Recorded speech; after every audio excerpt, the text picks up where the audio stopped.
This is a Tesla Model 3. We know it well. It's been with us for a few years now, and it really has revolutionized what, and not just an EV is, but what a car is. Tesla is so far ahead of the game of what a modern car is, and especially in terms of EV. It's a fantastic car, proven itself really well. However, there's a new version coming, a completely revised version of the Model 3. So it's going to move the game on again to another level again. And so in this video, I'm going to tell you everything we know about this new Tesla Model 3. It tends to be referred to as Project Highland, this revised version. And it's not just skin deep, there's loads that's being changed. So there's a bit of skepticism about exactly what that is going to include or exclude. But we do know a few good sources of information now. So in this video, I'm going to go through everything we know about the forthcoming, completely revised Tesla Model 3. Right, let's sit down and run through what we know so far. So it is going to run not just on the external styling, but how it's made and the interior features and functions. So I'll just run through what we think we know so far. All unconfirmed, but more and more is leaked, and we are seeing a few like kind of spy shots. This car does seem to be out and testing, and the factory in Shanghai has really clamped down on security. There's no drones flying overhead now, they're being blocked. So it also looks like the production line is being changed at the moment. And so this is going to be quite a big change. And so already taking really a class-leading car and making it even better and probably addressing any little niggles that we did have with it thus far. So here we've got a couple of images that have been leaked so far. Can't really see too much, but it certainly looks like we've got some new headlights there. The size is going to remain generally the same by the look of it. So it's kind of compact, sort of premium saloon. And we'll see, there's been some renders perhaps as well of how it might look at the back, slightly different, but generally the same size, much similar styling, but it does seem like we might have these new headlight designs here. So let me know what you think of that in the comments below, because I think the kind of front end design was one area where the Model 3 was criticised. Does it look a bit sharper now? Will it be a bit more aggressive? Well, we'll wait and see exactly. It is unconfirmed, but we'll see. But this is a pretty big overhaul. It is the structure, it's how it's built, as well as the drivetrain, the batteries, and the interior, and lots of functionality with it. So it's likely to carry the new architecture in terms of structural castings. So the Model Y has already introduced this, where large sections of the car, basically the whole rear end is one big casting with then just the outer panels put on. And I remember it being described once as traditionally car manufacturing, if you imagine like Lego joining lots of little bits on, by the time you get to the last bit there's always kind of play and movement, but with casting it's like having one big block and then just sticking the external bits on. So it's a much simpler, faster production process and with really consistent build quality. So that's likely to happen. Castings, I think, will be there. Of course, Tesla keep pushing forward with structural battery packs, so we'll see how that integrates with this as well. And throughout this video, if you know more specific information as it comes to light, please do continue to comment below so we can keep up to date on all the changes. And anybody watching this video can get the latest news on the bottom of that as well. So do have a look through the comments for updates. Please do contribute. So in terms of battery packs, we do look like there will be increase in battery packs. We know allegedly, so we don't know, we're alleging, the standard range pack is likely to go up to 66 kilowatt hours. Will it be LFP with less precious metals? That tends to be the way things are going, so that's good news. We need less precious metals, less mining for them would be good. More resilient as always, but already the Model 3 and the battery packs have proven extremely good longevity, very little degradation, even with higher mileage, and very, very little problems. I don't think we've ever had a problem with one of the current Model 3 packs at all, ever. So we look forward to how that continues to evolve and move forward. We're likely to see some new drivetrains, some new motors, so they will bring even more efficiency. And again, not just efficiency in terms of driving, but probably efficiency in terms of production and material uses and what they can get out of the size of a motor as well. So new batteries, new motors. I mean, the outgoing model, long-range Model 3 is good for a solid 300 miles and over 300 if you're careful. So the new one, what are they going to be? 350, 400 mile real-world range and fast charging. And we'll be able to cover hundreds of thousand miles with barely any degradation. Quite likely the case. Let's come back to the external side and those potential new headlight designs. One of the criticisms we've seen, and I've given so far, the Model 3, is that since the 2021 refresh, they have matrix headlights in them, and they're very clever headlights. They can spell the word Tesla when it's doing the light show. However, we haven't seen any matrix headlight functionality. That's where you can have a high beam, but it blocks out a section to shadow the car in front. Other manufacturers have got some great headlights out there, and Tesla have been left behind a little bit in that regard. So it looks like we'll probably have active matrix LED headlights. They started to come through on the newer S's and X's, and we should have things like, in the UK, when we then drive abroad, the headlights can change their beam patterns based on the country it's being driven in. So that would be good to see, literally. Steer by wire. So allegedly this new Model 3 will have steer by wire. It won't actually have a connection physically between the steering wheel and what turns the wheels. So it will be electronic and steer by wire. What do you think about that? You can see it could have variable, ratios for parking. It can go like that, be full lock, for example, and then a much slower steering ratio, high speed. So that'll kind of make sense. But are we going to lose more steering feel because of that? We'll wait and see. But that will be an interesting one, that a strange concept to get your head around, isn't it? Kind of not being physically connected to the turning. There we go. Another area I've criticised the Model 3 for over years has been the ride comfort. So let's say it is quite a sporting car. You do want body control. It is a fast car. But especially for the non-performance models, the ride has been a bit firm, a bit jiggly compared to some other cars out there. So again, I think we're going to likely to see some ride quality improvements. The latest versions of the Model 3s and Ys apparently have that now, a comfort suspension. I've had a brief test in one of the latest Model Ys. It does seem to be a little more comfortable, still firm, to be honest, not as comfortable as some manufacturers, but with more, feels like more wheel movement in the arch. So it does seem to be improving, and maybe this will go on to another level. There has been talk over the years really about integrating air suspension into Model 3. We kind of think probably that won't happen. At the end of the day, that probably is a domain for the S and X. It's a more premium. Trouble is, in the UK, we can't buy a right-hand drive Model S and X. Right-hand drive, of course, confirmed, not ever going to be made. So you've either got to buy a left-hand drive Model S and X if you want the kind of luxury of ride comfort.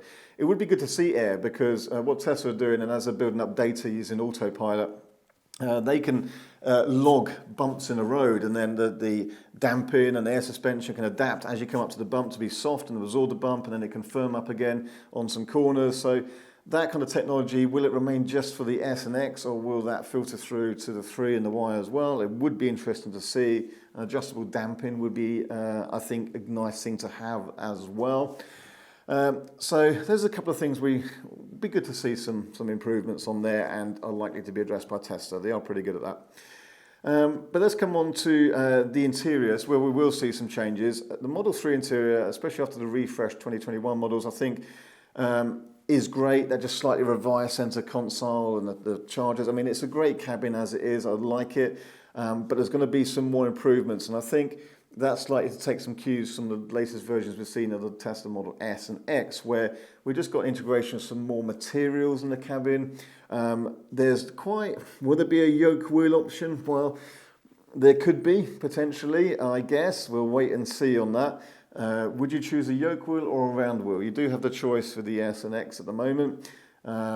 Divides opinion. I kind of like the yoke just for the novelty, but ultimately if you're going to be maybe track day in it, or you just don't like the concept of a yoke, I'm sure a round wheel will be available like it is now on the S. We will likely see a lack of stalks, so the latest S and X doesn't have any stalks on the steering wheel. The gear selection is automatic, or you can manually choose it, but if you're getting in the car and there's a wall behind you, it's going to assume you're going to go forwards. It automatically chooses that. It already happens. It actually works quite well. You don't even really think about it. Sounds odd, but it actually works pretty well. So we're likely to see no stalks in the new car. I think that will carry over. One of the things I think that makes it more difficult in the UK at least is we have lots of roundabouts. So as you turn the wheel, you've got to select the indicator from your thumb. It can be a little bit awkward, but again, we'll probably see more like automatic indicators as well. So what do you think about not having any stalks? Some people I don't think will like it, but I think we'll all get used to it. We are talking about, we've got some new RGB interior lighting, so we're going to see some more ambient lighting, different colours probably, more recycled material should be coming through. A new audio system. So the audio system in a Model 3 currently, especially in long-range performance of premium audio, is some of the best audio out there. It really is. The new S and X and have got, again, another level of superb audio system with noise cancelling. Probably see some of that coming through to the 3 as well. So that would be great. Improve what's already brilliant, make it quieter in the cabin. That would be really good to see. So I'm sure it's going to be something pretty spectacular there. It's already good, so to improve that would be fantastic. We'd like to see some HEPA cabin filters. The Y has the HEPA filtration by weapon defense mode. The 3 hasn't had that to date.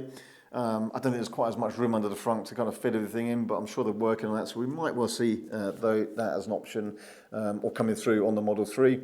And there's been talk of a rear screen being trialled as well. So like the S and the X for rear passengers at the back of the centre console, there may be a screen there, or will they leave that for the preserve of S and X? We'll wait to see, but it's being talked about, so it'll be interesting.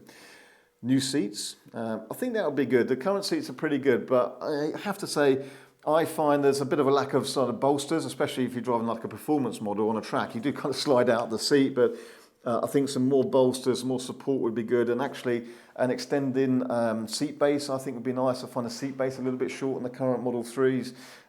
So we'd like to see some new seats, some improvements there. Ventilated seats potentially. I remember we used to have ventilated seats in the S and X a few years ago, then it went away, and now it's back again on new ones. Ventilated seats would be a nice thing to have. I think especially as the seat material is not leather and it's, ultimately it's a version of a plastic, it can get a little bit moist around the back when on a hot day. So some ventilation on that would be good, I think. I'd like to see that, along with the bolster support. But even apparently they're working a lot for vibration improvements, so to reduce vibration in the cabin. That may include the seat mounts and the bushing and stuff like that. So it's really going to move the game on quite a long way there and have that kind of plusher, smarter interior. I think we will see the latest S and X interiors are lovely, so I think we'll see something similar to that. And then lastly, I've got the autopilot. So we're likely to see hardware version 4 cameras around the car. The latest SX do have hardware 4 now in the UK. They seem to be delivering with that. I think it'll be coming through to Y shortly, and I'm sure we'll probably see that on the Model 3 as well. And allegedly that will include a new bumper camera as well. So there'll be some more camera hardware improvements over time. You've got to remember as well, they don't use parking sensors anymore, so they also rely on the cameras to simulate parking sensors and distance for parking and self-parking and features like that. So that's about what we know so far. And like I say, it'd be good to have your comments of other stuff you've read, other articles, and as things develop over coming weeks, what we learn and what we know. There's starting to appear a few more spy shots out and about, so maybe we'll pick up on some more clues soon, and then maybe there'll be an official announcement from Tesla soon of this new revised model. But as far as we're concerned, it takes what is already a leading car, not just for EVs, but just a leading car out there, probably, like I say, probably around the best electric car. If it was a hatchback, then that would be even better, really, wouldn't it? It's still going to be a saloon, I think. Model Y is the version for a bit more practicality, but Model 3 always takes it for efficiency, and real-world range is just fantastic. So let's see these improvements, let's see how it develops, and we really look forward to it. When will it arrive? We don't really know. They seem to be working on the factory at the moment, so it's probably a production line change, and I think they've made quite a few already which are now in test, and then they've got to ramp production. So we'll never quite know, maybe a little bit later this year, and probably certainly then more big mainstream production for 2024. So we could see it within a few months in theory. We'll wait and find out. Again, updates in the comments below as we know, and post all your feedback on this as well. Thank you for watching. My name is Richard. See you in another video very soon. Are you getting one? Depends how good the improvements are. Be very tempting, wouldn't it? I think we certainly need to get hold of one and do some whole new raft of videos, range testing it and comparing it side by side. When we do range tests with the Model 3, again, just for the sheer efficiency you can achieve even at motorway speeds. Other cars can be more efficient around town, but motorway speeds, they always seem to take it. And it will only get better, won't it? I would like to see a big battery, long range, rear-wheel drive. That'd be fantastic. They sort of have some of them available now, but only if you're a fleet buyer. We do hope to get our hands on one of those actually in a little while. We have somebody, one of our viewers said they should be getting one, so look forward to trying that. And then I'm sure the new version will again step it up another level again. So I would be quite tempted, yes. Are you going to buy one, Gibbs? Yeah, I wish. We'll see. It'd be good to get a hold of one in one way or another. So stay tuned, stay subscribed for more videos because we will give you more information as it gets confirmed and as we know it. So we look forward to it. See you in the next one.